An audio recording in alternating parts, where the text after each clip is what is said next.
Blackburn Rovers start a double match week this week, of course, with double away days, of course. First and foremost on our agenda is Coventry City at the Rico. Can we get anything? We'll take a little look next.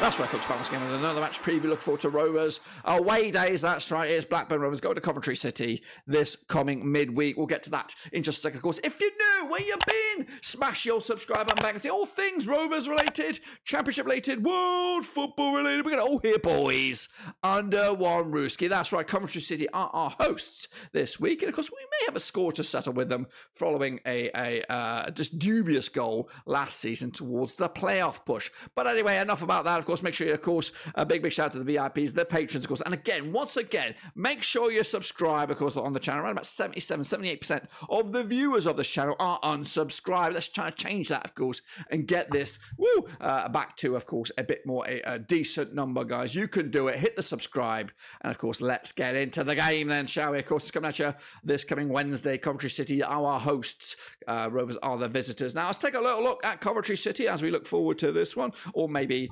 not look forward to this game.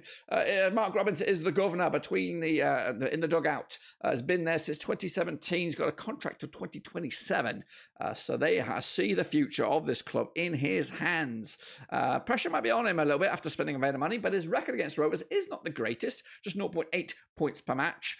Just 1 win, 5 draws, and 4 defeats. But he got a 1.43 points per match ratio as a coach so far. His record against JDT, though, is pretty savvy, of course. 2 points a match as well. So that's probably what you got to look at. The most valuable player is Milan van Uwich.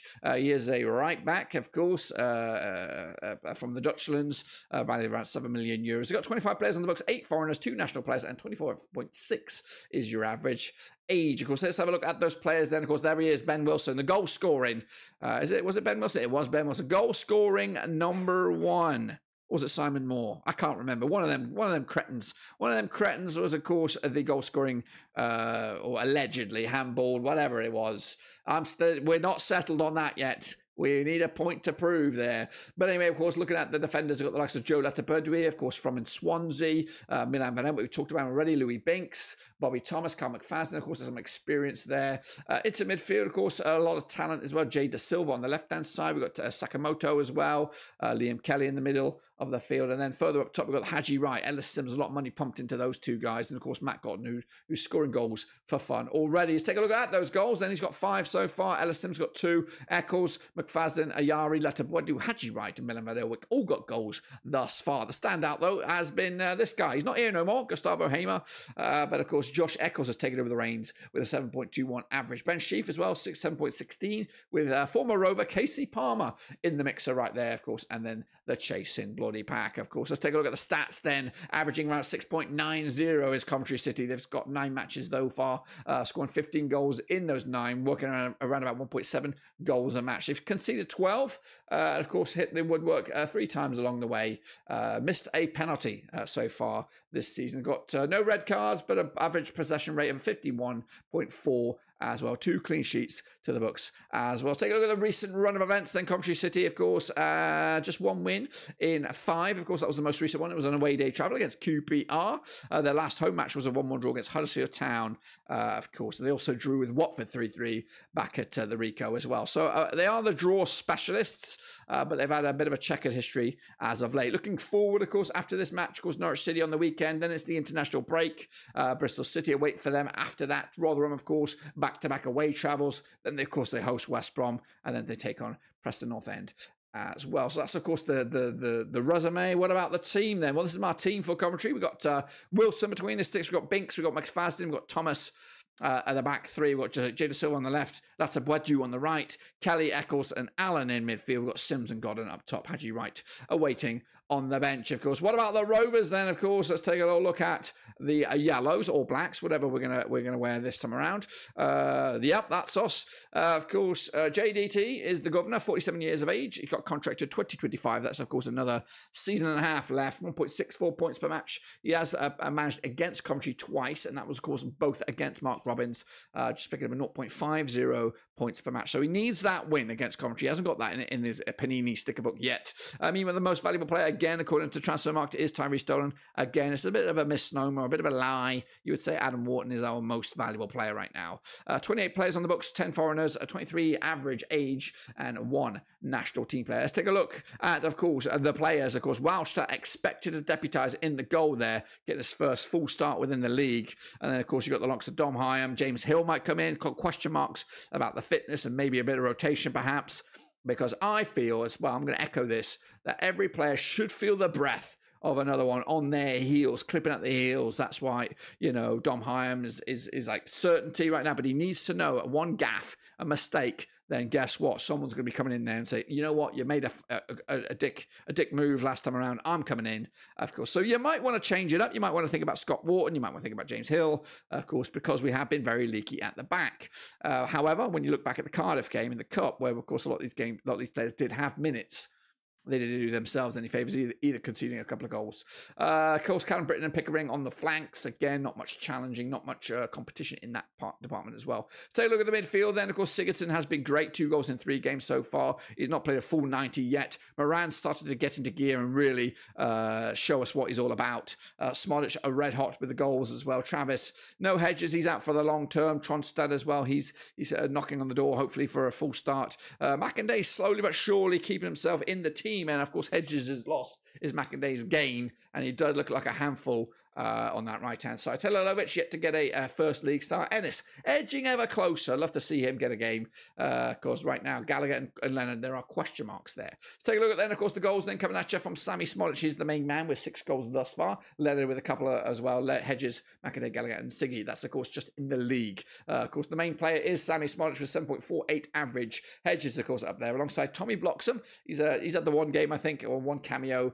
Then, of course, Wharton, Travis pairs, and then the rest of the familiar gang, of course. Let's take a look at the average. 6.91 average is your Rovers. 9 games played, 13 goals scored. That's not the problem at the minute. Despite our concerns heading into the season, where the goals going to come from, the goals have been coming all over the place.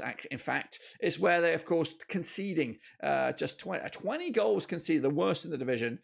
We are averaging around about 1.4 goals per match. We've hit the woodwork 4 times across the games here. Ball possession 54.6%, just the 1 clean sheet, which again is something we got to sort out, and 1 red card as well. Look at our resume. Of course, our recent run in from here, 4-1 loss against Leicester is not great. However, we did score 5 against Cardiff. If we add those 2 numbers together, it's equals. It's 6 goals scored, 6 goals conceded over the last 2 games. That's something to look about. But of course, the recent form has been pretty shitty. Just 1 win in the last 4 in the league. That was against Middlesbrough and was on our travels. Speaking of on our travels, our next game is also on our travels as we go to QPR on the weekend. And then it's in the international break where we take on Cardiff, Millwall, Swansea in a blockbuster back end of October, where we should be picking up points, and hopefully we do just that. And of course, we have that little cherry on top at the end, which is of course the game against Chelsea at Stamford Bridge. What about my team then, shall we? Well, we're going to look at it. Here it is. Wildstadt's probably going to come in, we would imagine.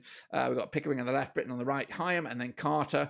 Travis, Wharton comes in, stays in. I think maybe Tronstad comes in. I think you would quite, I'll just say it, and then I'll talk about maybe some alternatives. So we have Travis, Moran, Wharton, Sigurdsson, Smodic, McInday. Probably the strongest team we have. If they're given 100% and everyone's on their very game, that is the thing. But you would probably look at arresting Wharton. You'd probably look at arresting Carter and bring in maybe Scotty Wharton, and then maybe, of course, Tronstad in midfield.